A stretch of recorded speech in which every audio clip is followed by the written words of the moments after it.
দেড় দশক পর নওগাঁ জেলা বিএনপির দ্বিবার্ষিক সম্মেলন আজ ভার্চুয়ালি যুক্ত হবেন তারেক রহমান। নেতাকর্মীদের মাঝে উৎসবের আমেজ। হাজার হাজার মানুষ তার ভাষণ শোনার জন্য অধীর আগ্রহে আছে। উনি কি দিক নির্দেশনা দেয় আগামীতে, এর অপেক্ষায় আমরা আছি। নরসিংদীতে বেসরকারি হাসপাতাল থেকে চুরি হওয়ার 12 ঘণ্টা পর নবজাতক উদ্ধার, এক নারীকে আটক করেছে পুলিশ।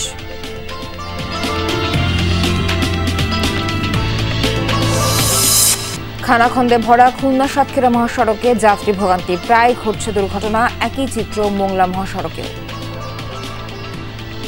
17 বছর ধরে এই রাস্তাটি কিন্তু অবহেলিত। এখানে গাড়ির চাপ যে হারে বাড়ছে সেই হারে কিন্তু রাস্তার স্পেস নাই। এই রোডে রেগুলারই বর্তমানে অ্যাক্সিডেন্টের হার বাড়ছে। টানা বৃষ্টিতে রূপগঞ্জের অন্তত 40 গ্রামের জলাবদ্ধতা, ছড়াচ্ছে রোগবালাই। জলাধার ভরাট, অপরিকল্পিত নগরায়নকে দুষছে প্রশাসন।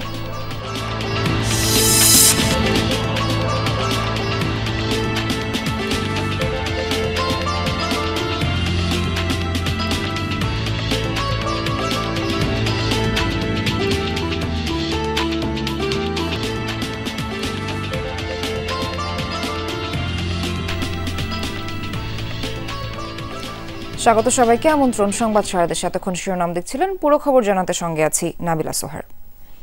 দেড় দশক পর নওগাঁ জেলা বিএনপির দ্বিবার্ষিক সম্মেলন হচ্ছে আজ। সকালে শহরের বালুডাঙ্গা বাসস্ট্যান্ড এলাকায় একটি কনভেনশন সেন্টারে শুরু হয় আয়োজন। দিনের আলো ফোটার সাথে সাথে সম্মেলনস্থলে জড়ো হতে শুরু করে তৃণমূলের নেতাকর্মীরা। দীর্ঘদিন পর আয়োজিত সম্মেলন ঘিরে উচ্ছ্বসিত তারা। সম্মেলনে ভার্চুয়ালি যুক্ত হয়ে প্রধান অতিথির বক্তব্য রাখবেন দলের ভারপ্রাপ্ত চেয়ারম্যান তারেক রহমান। আয়োজন ঘিরে ব্যানার, ফেস্টুন, তোরণ আর বিলবোর্ড দিয়ে সাজানো হয়েছে শহরের বিভিন্ন রাস্তাঘাট। সম্মেলনে কাউন্সিলরদের ভোটে নতুন কমিটির সভাপতি, সাধারণ সম্পাদক ও সাংগঠনিক সম্পাদক নির্বাচনের কথা রয়েছে।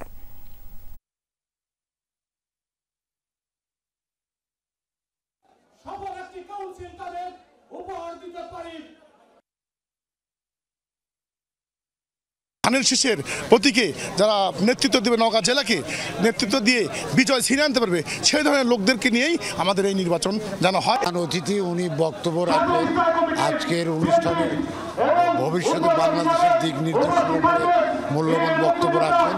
এই জন্য আমরা গ্রাম থেকে, ইউনিয়ন থেকে, থানায় থেকে এ বিষয়ে আরো জানাতে যুক্ত হচ্ছেন সহকর্মী শফিক ছোটন। শফিক, দ্বিবার্ষিক সম্মেলনের আনুষ্ঠানিকতা কি ইতিমধ্যে শুরু হয়েছে? নেতাকর্মীদের উপস্থিতি আর উচ্ছ্বাস কেমন দেখছেন?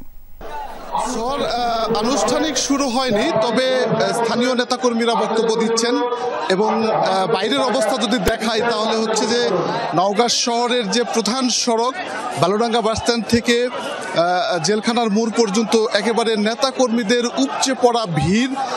সকাল থেকেই বিভিন্ন গ্রাম, ইউনিয়ন এবং উপজেলা থেকে নেতাকর্মীরা আসতে শুরু করে এবং এই মুহূর্তে আসলে নেতাকর্মীদের পদচারণায় মুখর হয়ে উঠেছে পুরো সম্মেলন এলাকা। মুহুর্মুহু মিছিল নিয়ে নেতাকর্মীরা বিভিন্ন এলাকা থেকে আসছেন এবং তাদের বক্তব্য হচ্ছে যে দলের ভারপ্রাপ্ত চেয়ারম্যান তারেক রহমান কি কি নির্দেশনা দিবেন সেই নির্দেশনাগুলো শোনার জন্য তারা ছুটে আসছেন এবং একই সাথে জেলা নেতৃত্বে 3টি পদে, সভাপতি, সাধারণ সম্পাদক এবং সাংগঠনিক পদে নতুন নেতৃত্ব নির্বাচনের দিন আজকে এবং প্রত্যক্ষ ভোটে তারা তাদের সেই নেতৃত্ব নির্বাচন করবেন। সব মিলিয়ে আসলে দিনব্যাপী যে এই সম্মেলন এবং প্রায় 15 বছর পর এই সম্মেলন নওগাঁতে হচ্ছে, যার কারণে বিএনপির নেতাকর্মী থেকে শুরু করে যারা কর্মী সমর্থক তারাও কিন্তু বেশ এই উৎসাহ উদ্দীপনা নিয়ে ছুটে আসছেন। একরকম মিলন মেলা তৈরি হয়েছে এমনটি বলা চলে এবং এই মিলন মেলা থেকে তারা শপথ গ্রহণ করতে চান। আগামী জাতীয় সংসদ নির্বাচনে নওগাঁর যে 6টি আসন রয়েছে সেই 6টি আসনের যারা বিএনপির কাণ্ডারি হবেন, যারা বিএনপির ধানের শীষের কাণ্ডারি হবেন, তারা যেন নির্বাচিত হতে পারেন সেই বেগবান করার জন্য, সেই আন্দোলন, সেই ভোটের যে আন্দোলন সেটি বেগবান করবার জন্য, দলের গতিশীলতা আনয়নের জন্য তারা শপথ গ্রহণ করে এখান থেকে ফিরবেন এমনটি বলছেন নেতাকর্মীরা। বিশেষ করে আরেকটি কথা বলে রাখি, দীর্ঘদিন পর তারা এই ধরনের সুযোগ পেয়ে উচ্ছ্বসিত এবং তারা আসলে মিলন মেলায় পরিণত হয়েছে তাদের উপস্থিতি, এরকম একটি অবস্থা। শফিক, আপনাকে অনেক অনেক ধন্যবাদ। নরসিংদীর একটি বেসরকারি হাসপাতাল থেকে চুরি হওয়ার 12 ঘণ্টা পর একদিন বয়সী নবজাতককে উদ্ধার করেছে পুলিশ। আটক করা হয়েছে এক নারীকে। পুলিশ জানায় রোববার মধ্যরাতে রায়পুরার রাজবাড়ী গ্রাম থেকে নবজাতককে উদ্ধার করা হয়। আটক করা হয় ফাতেমা বেগমকে। সদর থানার ওসি জানান, ওই দিন দুপুরে ন্যাশনাল হেলথ কেয়ার হাসপাতালের কেবিন থেকে শরীফ মিথিলা দম্পতি নবজাতক চুরি করা হয়। হাসপাতালের সিসি ফুটেজ বিশ্লেষণ করে অভিযুক্তকে শনাক্ত করেন তারা। পরে অভিযান চালিয়ে জড়িতকে আটক করা হয়। শিশুটিকে উদ্ধারের পর ফিরিয়ে দেওয়া হয় বাবা মার কাছে। অভিভাবকদের অভিযোগের ভিত্তিতে পরবর্তী আইনি পদক্ষেপ নেওয়া হবে বলে জানিয়েছে পুলিশ।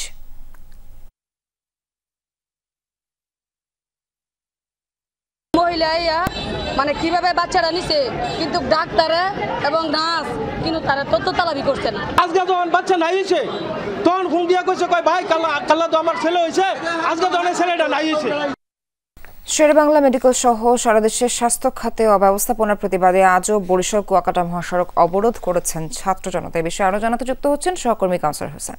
কাউসার, আন্দোলনকারীদের দাবিগুলো কি কি একটু বিস্তারিত জানতে চাই, আর অবরোধের ভোগান্তি নিয়ে সাধারণ মানুষের প্রতিক্রিয়া বা কেমন সেটা একটু জানতে চাই।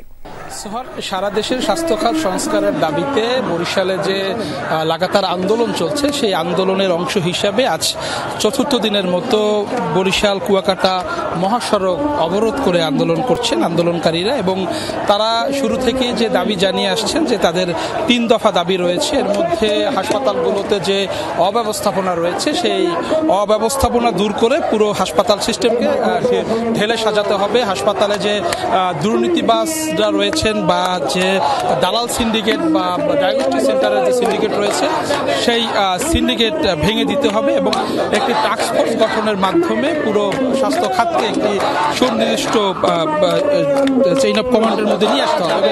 এই দাবিটা আসলে না মানা পর্যন্ত তাদের যে লাগাতার যে আন্দোলন সেটি চলবে বলে তারা জানিয়েছেন। যদিও কিছুক্ষণ আগে বরিশাল শেরেবাংলা মেডিকেল কলেজ হাসপাতালের যিনি পরিচালক রয়েছেন তিনি একটি সংবাদ সম্মেলন করেছিলেন এবং সংবাদ সম্মেলন করে তিনি আশ্বস্ত করেছেন যে আগামী 1 থেকে 3 মাসের মধ্যে আন্দোলনকারীদের যে দাবি দেওয়া রয়েছে সেই দাবি দেওয়া পর্যায়ক্রমে পূরণ করা হবে। তবে এখানে যারা আন্দোলন করছেন তারা কিন্তু গতকালকে 24 ঘন্টা একটা আলটিমেটাম দিয়েছিলেন যে 24 ঘন্টার মধ্যে স্বাস্থ্য উপদেষ্টা এখানে এসে তাদের যে দাবি দেওয়া রয়েছে সেই দাবি দেওয়া আসলে পালনে সুনির্দিষ্ট কোনো উদ্যোগ না নিলে তাদের আন্দোলন চলবে। এবং তারা আজও বলছেন এখানে স্বাস্থ্য উপদেষ্টা আসতে হবে, এরপরেই তারা এই বরিশাল ব্লকের কর্মসূচি প্রত্যাহার করবেন।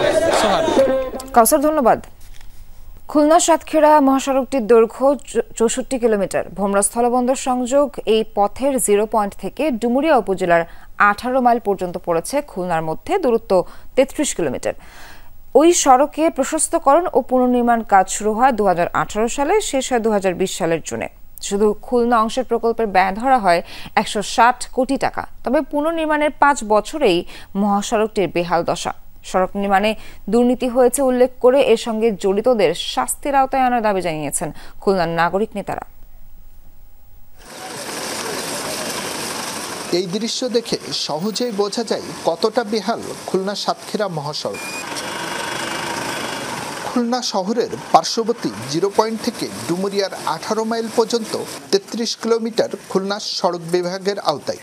এর মধ্যে 0 পয়েন্ট থেকে কইয়া পর্যন্ত প্রায় 5 কিলোমিটার একেবারেই চলাচলের অনুপযোগী। ভরে গেছে খানাখন্দ আর ছোট বড় গর্তে। বৃষ্টিতে পানি জমে পরিণত হয়েছে মরণ ফাঁদে।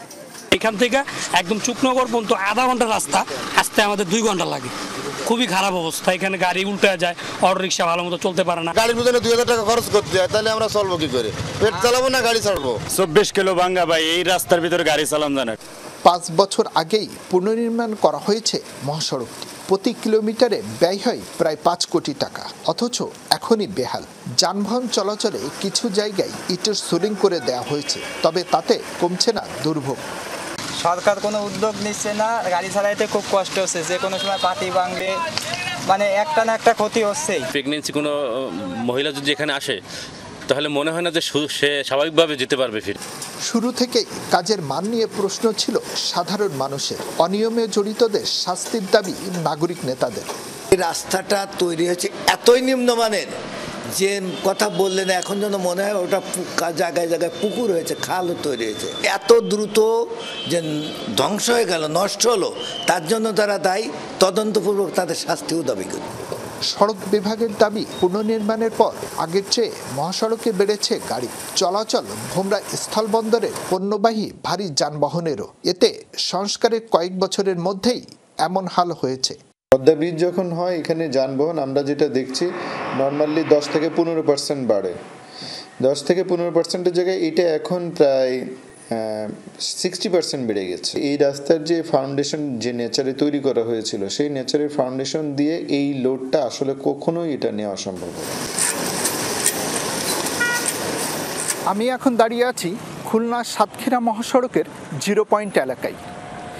খুলনার ব্যস্ততম এই সড়কটি নির্মাণ হয়েছে মাত্র 5 বছর আগে, অথচ এখনই চলাচলের অনুপযোগী হয়ে পড়েছে। এই সড়কটি প্রতি কিলোমিটারে খরচ হয়েছে প্রায় 5 কোটি টাকা। এত দ্রুত সড়কটি নষ্ট হয়ে যায়, খুলনার সাধারণ মানুষের কাছে প্রশ্ন উঠেছে এই টাকা গেল কোথায়। শেখ আল এহসান, যমুনা নিউজ, খুলনা।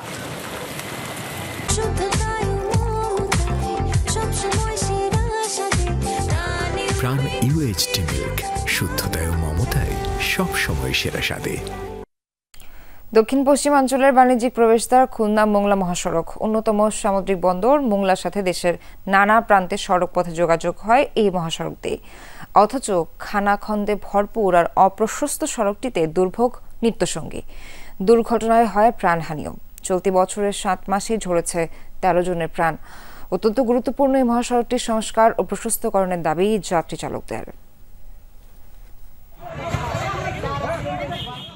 নিয়ন্ত্রণ হারিয়ে মহাসড়ক থেকে ছিটকে দুর্ঘটনার কবলে প্রাইভেট কার, সজোরে গিয়ে বাড়ি খায় রাস্তার পাশে গাছে, কখনো আবার বাস ট্রাক মুখোমুখি সংঘর্ষ। এমন দৃশ্য অচেনা নয় খুলনা মোংলা মহাসড়কে চলাচলকারীদের। 12 জুলাই ঠিক এমনই এক দুর্ঘটনায় প্রাণ যায় শিক্ষার্থী কায়সান কবিরের। রাজধানীর এমআইএসটিতে সুযোগ পেয়েও কখনো ক্লাস করা হয়নি তার। 27 জুলাই তার ওরিয়েন্টাল প্রথম ক্লাস। ইচ্ছা ছিল বাবা ছেলে ওরিয়েন্টাল ক্লাসে অংশগ্রহণ করবো। আমি সবাইকে বলি রাস্তায় অবস্থা এরকম না থাকে। আমার কায়সান যেবার চলে গেছে এই জন্য আর কোনো কায়সান হাইওয়ে পুলিশের তথ্য বলছে চলতি বছরে 7 মাসেই খুলনা মোংলা মহাসড়কে 30টি দুর্ঘটনায় প্রাণ গেছে 13 জনের। গেল বছরও সড়কে প্রাণ হারায় অন্তত 21 জন। চালক যাত্রীদের মতে সড়ক জুড়েই খানাখন্দ আর অপ্রশস্ত রাস্তার কারণেই প্রতিনিয়ত দুর্ঘটনার সাক্ষী হয় এই মহাসড়ক। এই রোডে রেগুলারই বর্তমানে অ্যাক্সিডেন্টের হার বাড়ছে। তার কারণ হচ্ছে ওভারটেকিং প্লাস আপনার যে রাস্তারও অবস্থা তেমন ভালো না। অথচ শুধু সামুদ্রিক বন্দরই নয়, সুন্দরবন থেকে শুরু করে রামপাল বিদ্যুৎ কেন্দ্র অথবা খান জাহান আলী বিমানবন্দরের অবস্থান এই পথ ধরেই। পদ্মা সেতু উদ্বোধনের পর বেড়েছে গাড়ির চাপও। সড়ক সংস্কারের পাশাপাশি মহাসড়কটি 4 লেনে উন্নীত করার দাবি যাত্রী চালকদের। কামজট ইজি বাইক মাইন্ড অটো ব্যান্টান দিয়ে তাতে এই লাইনে 4 লাইনে প্রয়োজন, ডেলি অ্যাক্সিডেন্ট ঘটে। 17 বছর ধরে এই রাস্তাটি কিন্তু অবহেলিত। এখানে গাড়ির চাপ যে হারে বাড়ছে সেই হারে কিন্তু রাস্তার স্পেস নাই।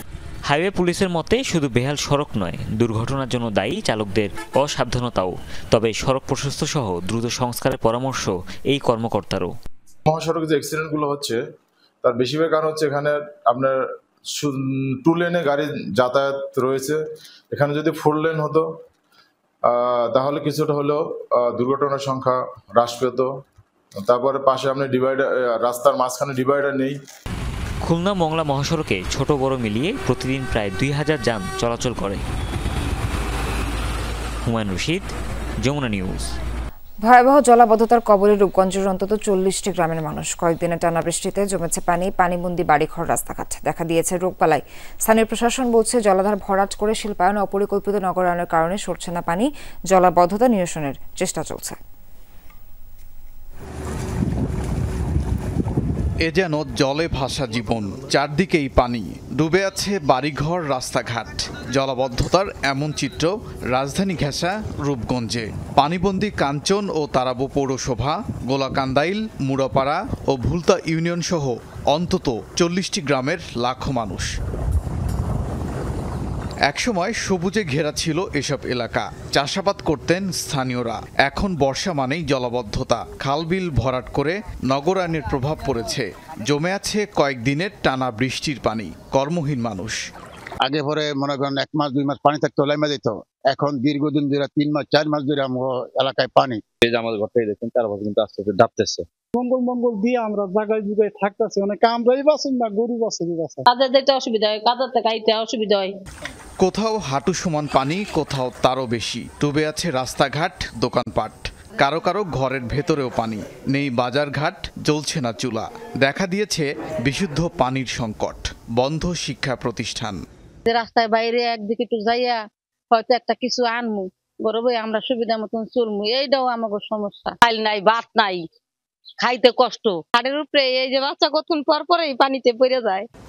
আশপাশেই কলকারখানা, মিশেছে বর্জ্য মিশ্রিত পানীয়, দুর্গন্ধে অতিষ্ঠ মানুষ। ছড়িয়েছে চর্মসহ নানা ধরনের রোগবালাই। পানির জন্য আমাদের বিভিন্ন প্রকার রোগবালাই হচ্ছে। তারপরে এই যে আমাদের এই যে পানির ভিতরে মানুষ যাতায়াত করতে পারতেছে না। বৃষ্টিটা আমাদের জন্য একটা গজব হয়ে দাঁড়াইছে, কেননা বৃষ্টি এলে পানিটা সরতে পারছে না। মেশিন বসানোর কথা, কিন্তু মেশিন এখনো বসে না। ঠিক আছে, কোনো সরকারি লোক সহযোগিতা বা আশা দেখবে কোনোই নাই, পুরো এলাকায় পানি। ৮০ ও ৯০-এর দশকে এই অঞ্চলের কৃষিকাজের সুবিধায় অগ্রণী সেচ প্রকল্পের আওতায় বন্যা নিয়ন্ত্রণ বাঁধ নির্মাণ করা হয়। ধীরে ধীরে শিল্পায়ন আর পূর্বাচল কেন্দ্রিক নগরায়নের ঢেউ বদলে দিয়েছে সব। আমরা পানি উন্নয়ন বোর্ডকে 4 বার চিঠি দিয়েছি ডিমার্কেশন করে দেওয়ার জন্য, তারা স্টিল নাও করেনি।